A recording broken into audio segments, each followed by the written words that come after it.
Alright, time for a new video, and I've already actually started this project. I've already removed the alternator, replaced it, and got it all done, and I would tell you what I end up choosing at the end of the video as far as going new versus rebuilt.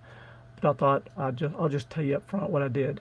So, and the reason I'm doing this is I'm getting more and more calls from people with alternators failing, anywhere from between 70, 80,000 miles, somewhere in that range.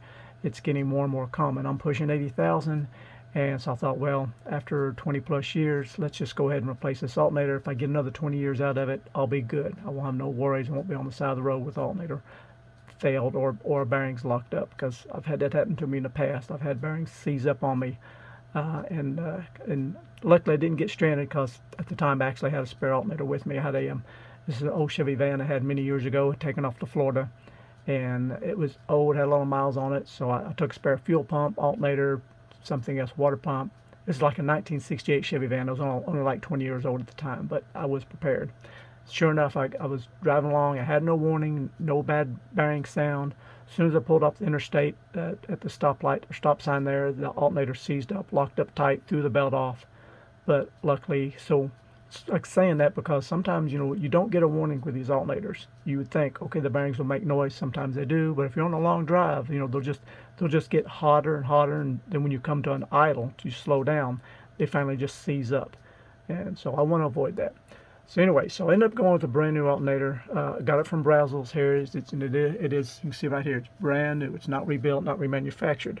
Because I got to doing some research, and there's a lot of problems with these remanufactured and or rebuilt alternators, this particular style.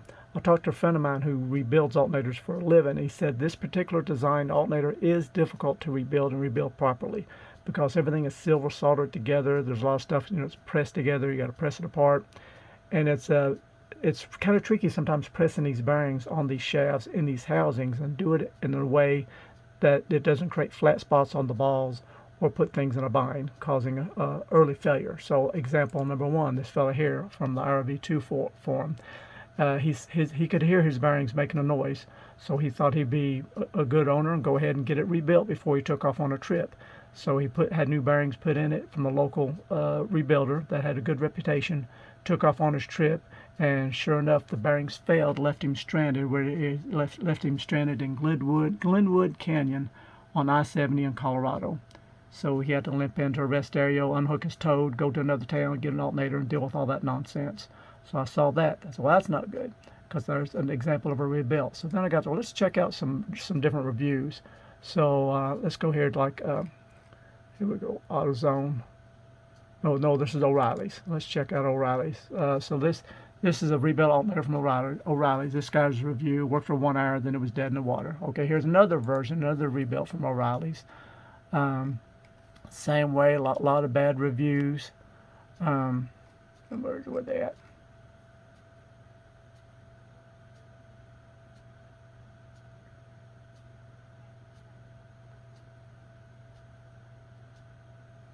Yeah, you can see this guy. It only lasted him 14 months, and then it crapped out on him.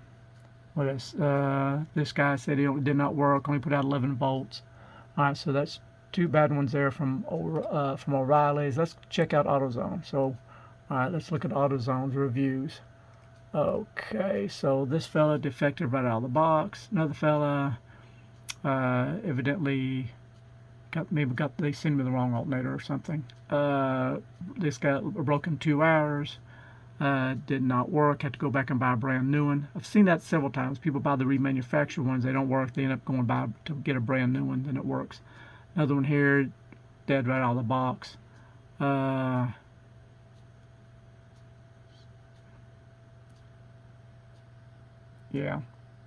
So you get the idea.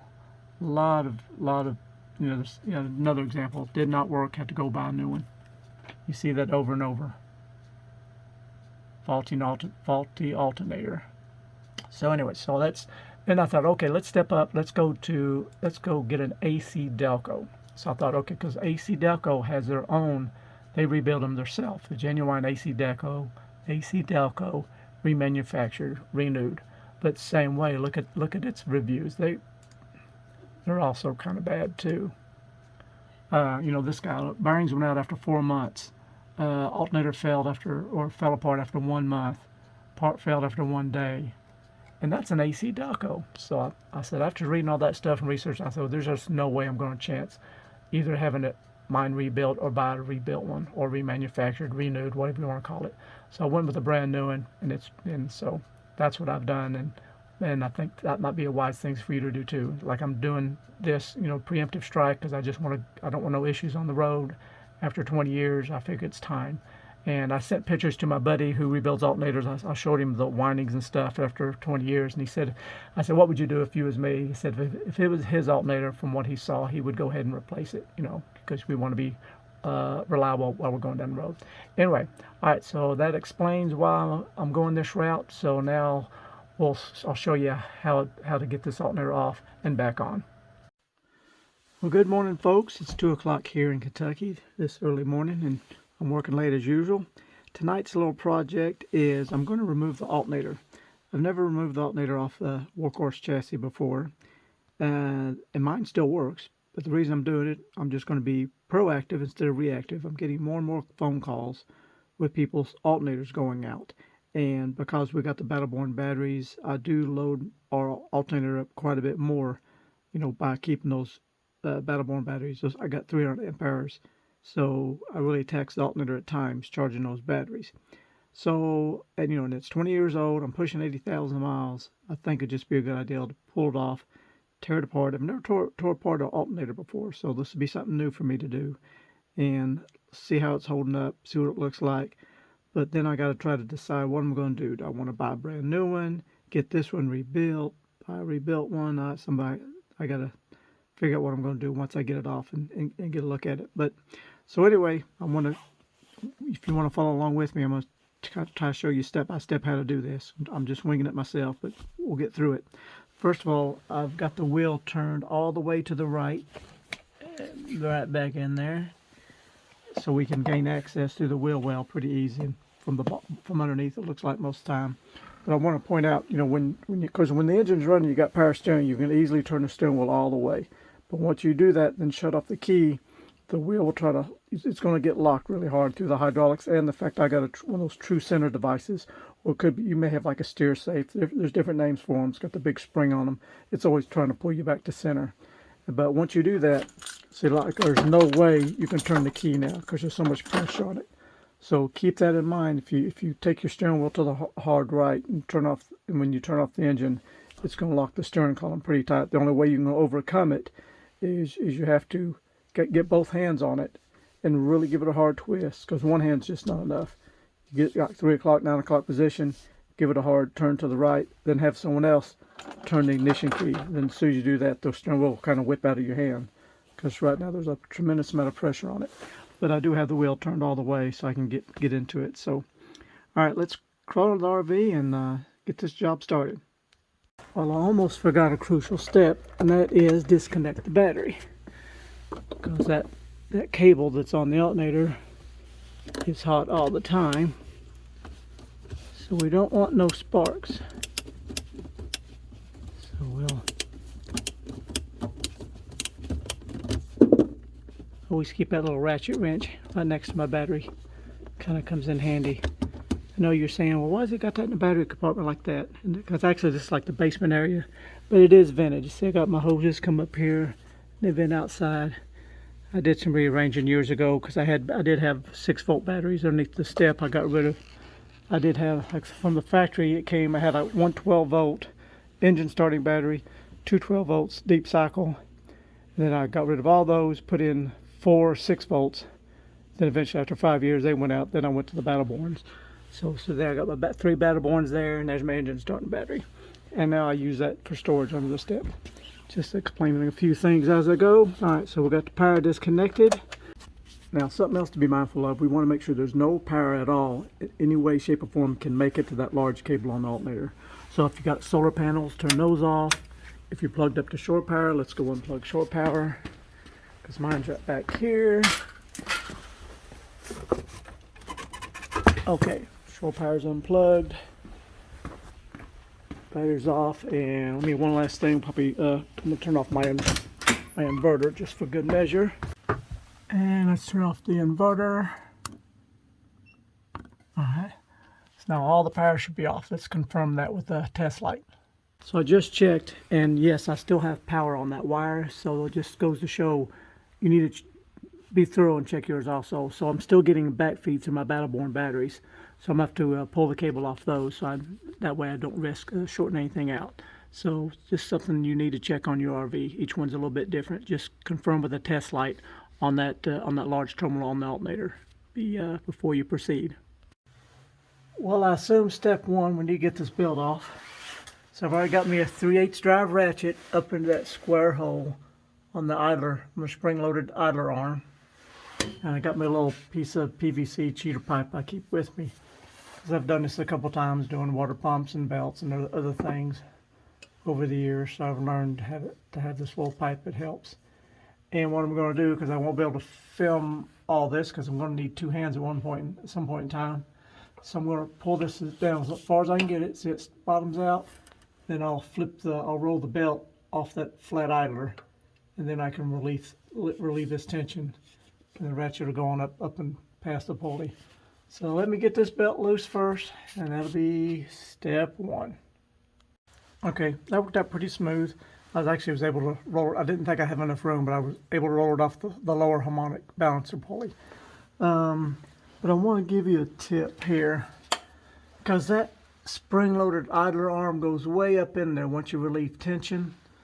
So when you have the ratchet on there, when you move it down, it bottoms out. When it bottoms out, you want to make sure your ratchet is way over here as far as you can get it, most close to this hose when the idler arm hits its stopping point.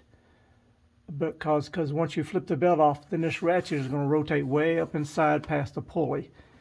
And if you start up here and bring the ratchet down, and that's your stopping point before you remove the belt, your ratchet's going to get hung up. You're not going to be able to get your ratchet back out, because it's going to come up here and get wedged up against the water pump pulley and still be in that housing, which fits up in that square hole.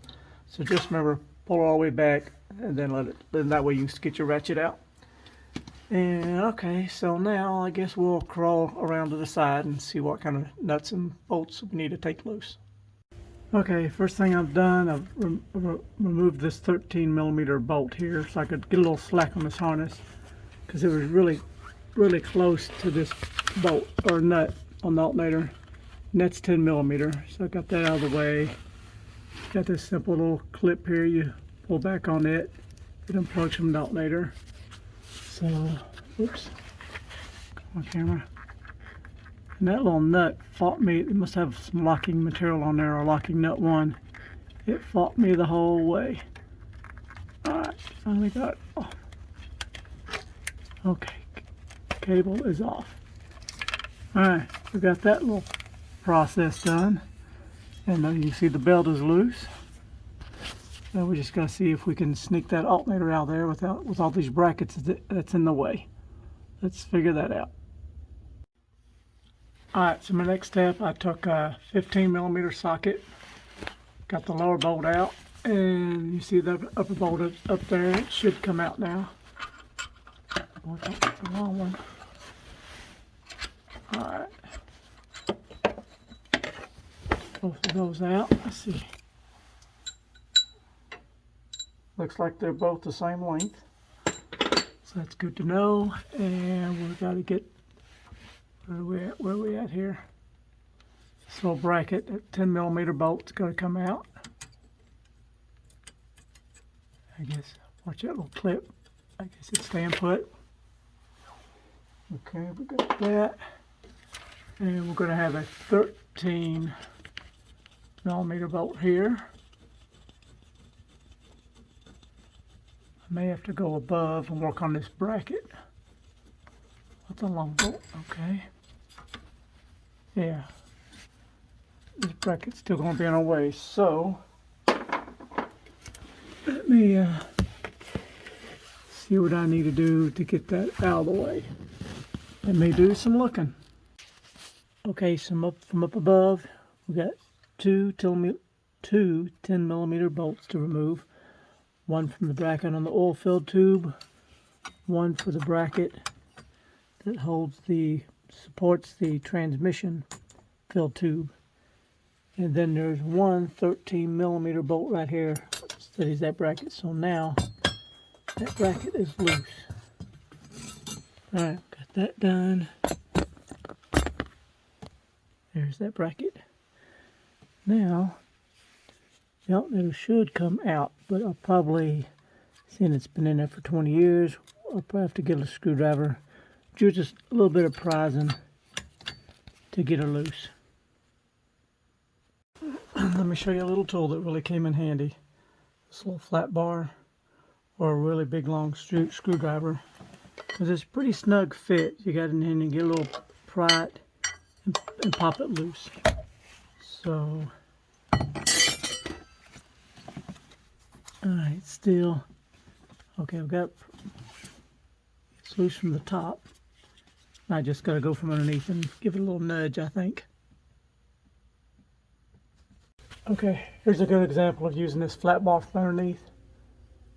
So we just try to get it up. I'm up between that tight spot there. I still don't know if it's going to come out from the top or the bottom, which is going to be better.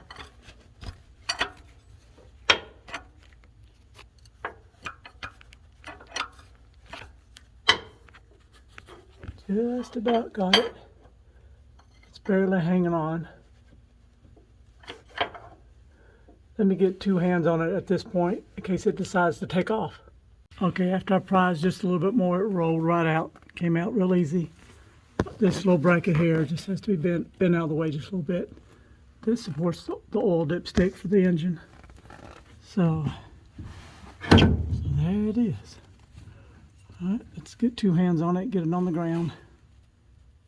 Alright, see, I got my old alternator, got the new one. I forgot to film this part, but checking the make sure you don't have 12 volts on that nut so that wire don't come loose and touch anything. Like I said, I had to end up disconnecting my Battleborn batteries before the power went away. So just get you a good ground, take your little test light, test, confirm. Easy peasy. But here's the old one. You can see how kind of black the windings are after 20 years. Still works, still puts out power, but I don't know how for much longer. So here's the new one. I took the cover off just because I was curious. Wanted to compare the two to see what they look like. The regulator is made a little bit different, but this is a brand new, not rebuilt. So nice big large heat sink, shiny aluminum. Well, that's kind of black, or that's plastic. That's interesting. Anyway, it does look like some good quality. Everything's brand new parts, not rebuilt. You can see the brush. See how the brushes are worn down, shape. I guess this commentator. You see how these brushes, brand spanking new. They don't have that shape to them. They're not worn into yet. So anyway, so there's my new parts. So easy peasy. I don't have to deal with, like I mentioned before. Remember how everything was silver soldered together? I was talking to my rebuild guy. These components, and I guess some other ones also, a lot of this stuff is silver soldered together, not just normal solder. I guess silver solder melts at a much higher temperature. If you use regular solder, it may come undone on you. By the time you get all this apart, press it apart, press it back together, there just seems to be a high failure rate.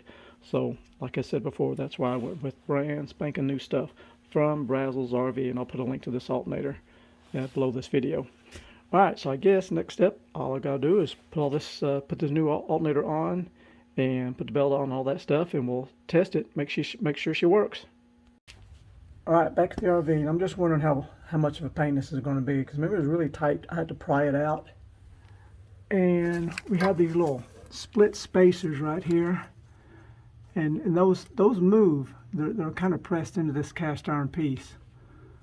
So it might be a tight fit, but I wanted it'd be nice if I could push that back just a little bit. But I'm going to do a dry run first, see if it's going to be really tight. If it's going to be really tight, I may have to see about pushing it back a little bit. So let me get two hands on this and see how it plays out. Well, as I suspected, it fought me, and it's just no way is it going to drop in there easy.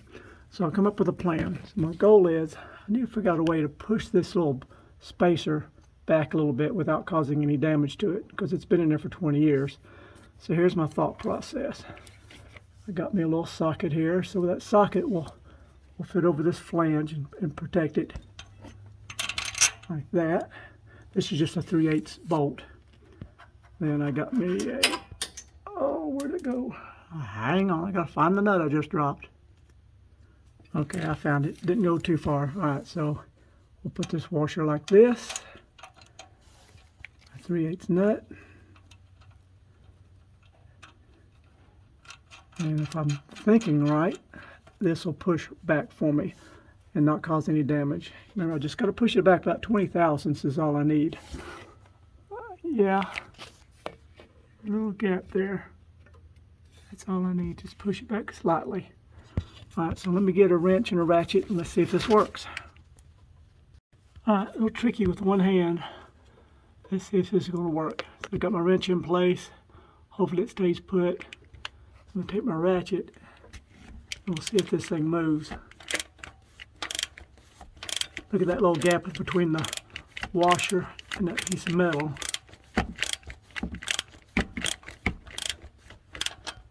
It's closing up. Here we go. That's all you gotta do. Now that should make my life a whole lot easier. I don't have to beat and bang to get that alternator back in place.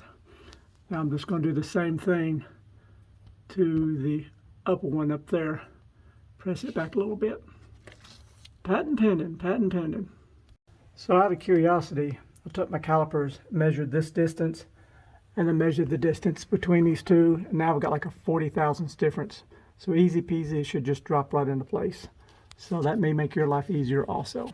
So let's roll that in there and see if we can't get these bolts installed. Oh, and just to explain a little bit better how these bolts work. This big long bolt that goes through the alternator, it actually goes right into the cylinder head. It goes completely through this bracket. And then the head of the bolt here is going to press on this spacer, is going to press it back into position and get everything nice and tight where it belongs. So that's how that works. Oh, that made life so much easier. See, look how much play I got now. I can wiggle that around. Before it was a really tight fit. You remember how much trouble I had getting the thing out to begin with. So now I'll get my lower bolt in, and then I'll go on top and put the upper bolt in. Oh, in case if you're curious what size socket I use to create that little spacer I can press into it, it's 16 millimeter. So once again, to show you, see how much space I have now, how easy that rolls in. Just get this big long bolt.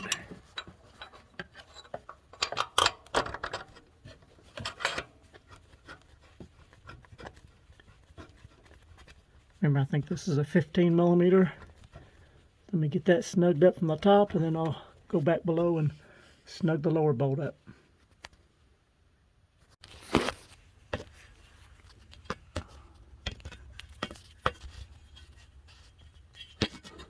I'm trying to show you how that spacer works. It says, you notice as I tighten this bolt up, watch that spacer push in until it comes in contact with the alternator. Good and snug. Alright, now I got to get me a torque wrench and look up the torque on this. Well, I looked up the spec, it's 48 foot-pounds. I got it torqued up, use my torque wrench. But it's kind of awkward to get to. You just barely have enough room to get your torque wrench from the top, and you just barely got enough room from the bottom. You get one click at a time between the frame rail and the mass airflow sensor. But it's doable, and I got it torqued to spec where it needs to be. All right. Now, we just got this little bracket to get back in place. Get it down through the top. And we got just two 10 millimeter bolts. At least that's the size of the socket anyways.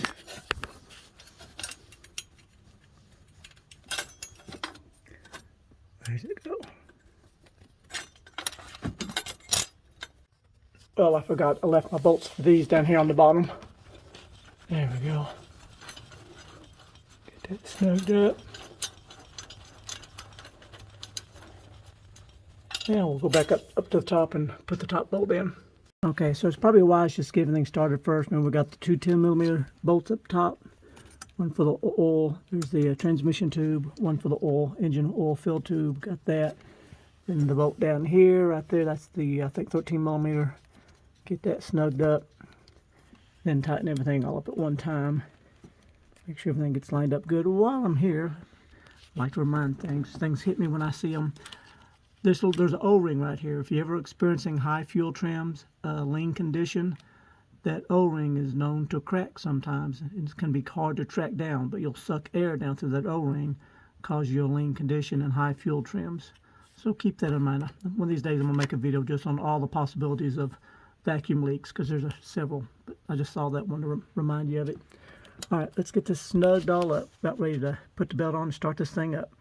All right, all the bracket bolts are tight. Don't forget your little 10mm bolt here for your dipstick bracket. And now we just got to plug up the alternator and get my connection made up there to the battery connection. Let's get that done.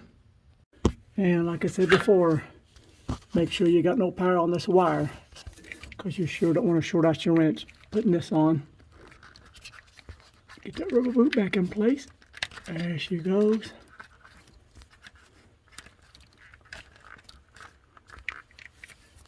All right. Hook up our wire.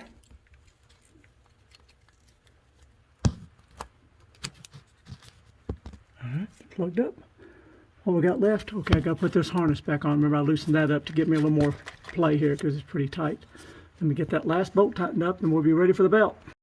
Let me show you a new trick I recently discovered after 10 years of putting this belt on and off. I don't know how many times with different projects. It's always been somewhat of a pain getting that idler pulley all the way back out of the way. So I recently come up with this little trick. A little piece of PVC pipe cut just the right length.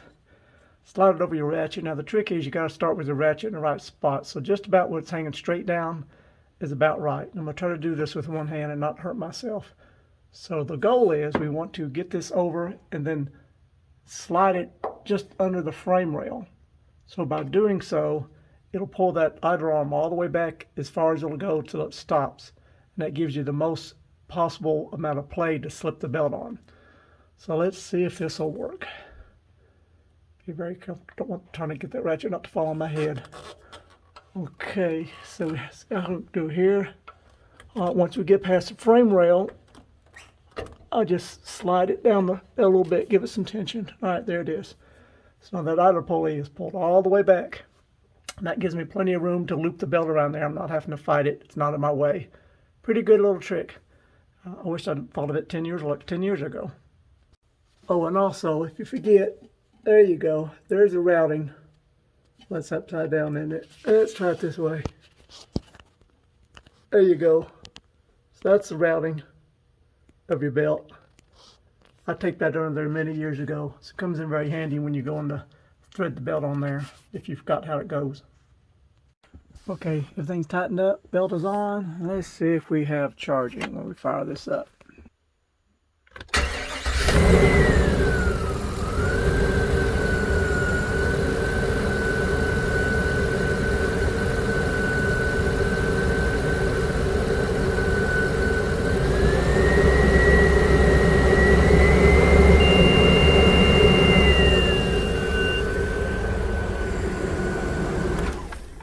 Yeah, it's fussing at me. I got the wheels off the ground, spun the wheels, and it's got the ABS freaked out. So that's where that little alarm came on. But we are charging. Everything looks good. Oh, and just a tip: when you hook the battery back up, when you get it snug, once you tighten down on it, give this cable a good push and pull. Make sure it is tight. I've seen so many times you think it's snug, but when you get a hold of that cable, it'll rock back and forth on you. So double check that. All right, closing thoughts. So at pushing 80,000 miles at this point in time over the years, all my engine accessories mostly been replaced. Air conditioner compressor failed about 40,000 miles. Water pump started leaking maybe around 45. I just recently removed the starter and rebuilt it, put it back together. It's in good shape. Got a video on that for you. And now the alternator is replaced. So all engine accessories besides the power steering pump, that I've never heard them failing. Of course, I keep spare idler pulleys. I keep them changed and updated. So I think everything's good to go. If I wanted to take off to Alaska, I would not be worried about it. I think I got everything in good shape. One last thing, if you look back a video or two back, I did a video on doing an alternator bypass. Just like I said before, these bearings can fail on you without warning. And if you do, you're locked up, you're stranded somewhere. With this shorter belt, you can slip it on there and you get yourself down the road. Because I do know some people, they carry spare alternators, they carry spare starters, But I'm always leery about how much weight I'm packing in this RV. So I think I'm in good shape now. There you go. Thanks for watching. Have yourself a blessed day. Remember the links to the alternator and parts will be below the video. See you. Bye.